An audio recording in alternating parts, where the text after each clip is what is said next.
Okay, so I'm a huge Lord of the Rings fan, and so it pains me to tell you that this is not a mythical tree called an Ent coming to life in the forest, but rather a tree in the forest dealing with very strong winds or a windstorm. So what happened in Quebec, in Sacré-Cœur, we had explosive cyclogenesis, a very strong storm, rapidly intensifying and produced really strong wind gusts that were somewhat relentless throughout the forest. So the tree was experiencing these strong winds. Well, Dan, there have been a record-breaking 10 Category 5 storms around the world this season. One of those, Category 5 Walaka, came very close to one of the islands on the north end of the Hawaiian island chain, a very small island, but that storm surge completely submerged the island. I want to show you pictures of East Island before it was submerged, but this is an ecologically crucial island to the Hawaiian chain. Here's a satellite image taken of the island in June, and here's what it looks like after Walaka passed through. Much of the island is gone except for a few small sandbars. This is significant because, according to NOAA, East Island is home to about 50% of the green sea turtle nesting population, and 30% of monk-sealed pups are born there every year. And you can see the dramatic altering. This is a story that many island nations, especially in the Pacific, are trying to communicate right now, that it isn't always a slow rise and a slow submerging of the islands. This is a small example, but sometimes it just takes a big event to completely submerge a habitat. Very sad to see how climate change is playing out across this planet. There's just one example after another of environmental loss, human tragedy. Pretty shocking stuff. Johanna Wagstaff, thanks very much. Even by Mother Nature's standards, it was unique. They were bracing for a storm, but faced this instead. We've got a tornado! A ferocious vortex of wind, rain and ice, dubbed a hailnado. Extremely violent supercells have cut a path of destruction across a vast area of southern Queensland. It's just massive. I've never ever seen anything like this before. Trees just stripped, ice, hail absolutely everywhere. Birds even stripped of their feathers, hail the size of tennis balls. A system so severe, forecasters took the rare step of issuing this emergency alert. In Gympie, this was the sound of people in its path.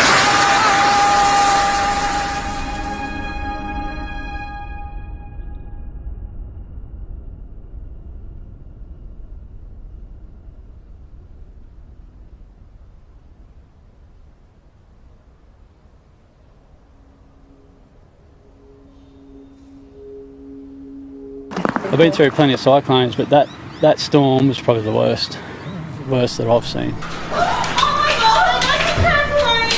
A severe thunderstorm warning was in place, but nothing could have prepared residents for this. Please hold, Shed.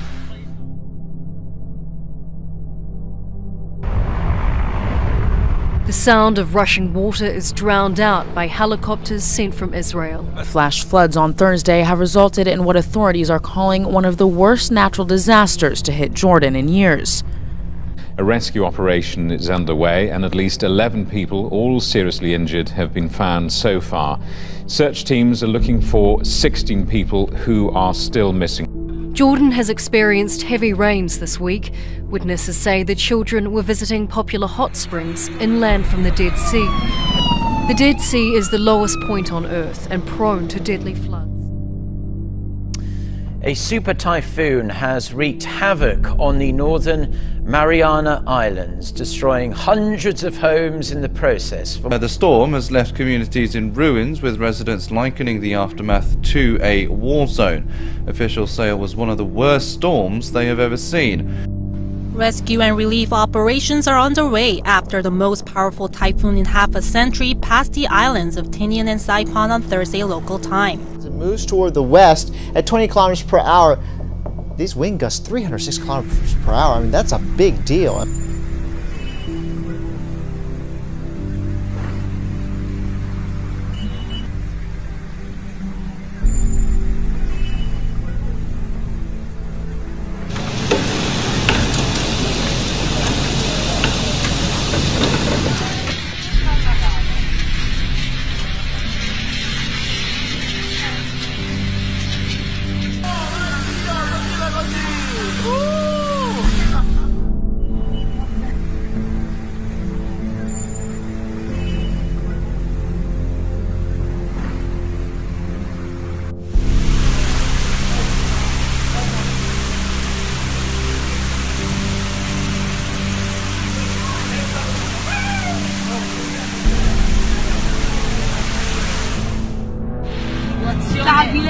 questo? Dove va questo? È chiuso!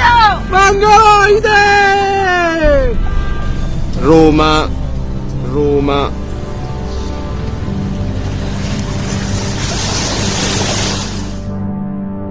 Thousands have been evacuated along Mexico's Pacific coast as the hurricane moves in. Off the coast of Mexico, Deborah Kasprick is seeing the first signs of the storm.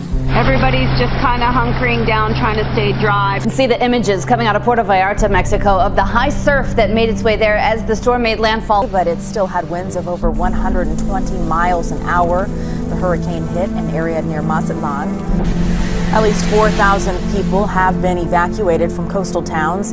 Take a look at this video. This is dramatic. This shows that rushing water from major rains in Mexico. They tell us it's been raining there for about the past 30 hours. Here in the States, heavy rain from Willow will make its way to Texas, still recovering from major flooding just last week. No ordinary high tide. As Hurricane Willow made landfall on Mexico's Pacific coast, heavy waves and rain lashed against the seaside resort of Puerto Vallarta. His homes were battered by the lowest pressure hurricane to hit American shores since 1969.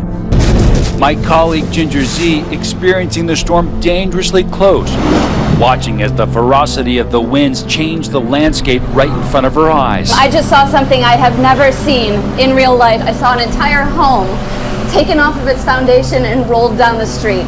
My heart is racing. I have never seen something like an entire home, a well-built home, rolling down the street. And I'll tell you right now, it makes you shake. The blue house across the street from where Ginger was locked down during the storm vanished. Record-breaking storm, the strongest to ever hit the Florida Panhandle, made landfall just days after the United Nations released a dire report on the impacts of climate change. Scientists have been warning us for years that we can expect to see more extreme weather with climate change. The heat waves, wildfires, and heavy rainfall events of recent months all over the world underscore these warnings.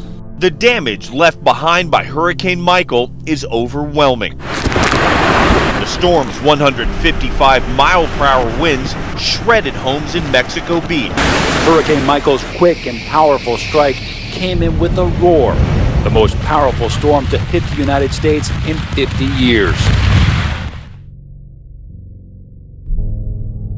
But the expanse of the damage is mind-boggling. Down the road, the walls on a large church stripped away. Amazingly, the cross on top still standing. As we go just 15 miles from the Tyndall Air Force Base in the Florida Panhandle to Mexico Beach, Florida, which was practically wiped off the map after Hurricane Michael.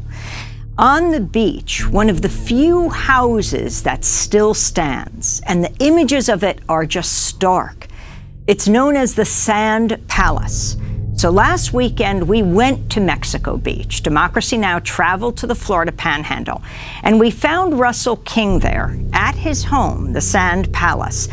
The increasing intensity and ferocity of these storms, scientists say, overwhelmingly, that this is being fueled by human activity. Your thoughts on this? Well, I believe in the Bible. I also believe in science, and I don't know what all causes these storms to be so frequent now and so ferocious. I say look around and look at the science. Sometimes people say things politically to be expedient, but if there's a 1% chance that human activity has contributed to this, don't we need to look at that closely? And if there's scientists, if there's other data out there, show it to me. I don't know, except I see people down here hurting terribly. People have lost their homes, people have lost everything. Whatever the cause, whether it's human activity or not, to build down here, you're gonna have to do more of this, and I'm gonna have to do more to survive the next one. But I would hope that the politicians would do more to try to deal with what's going on.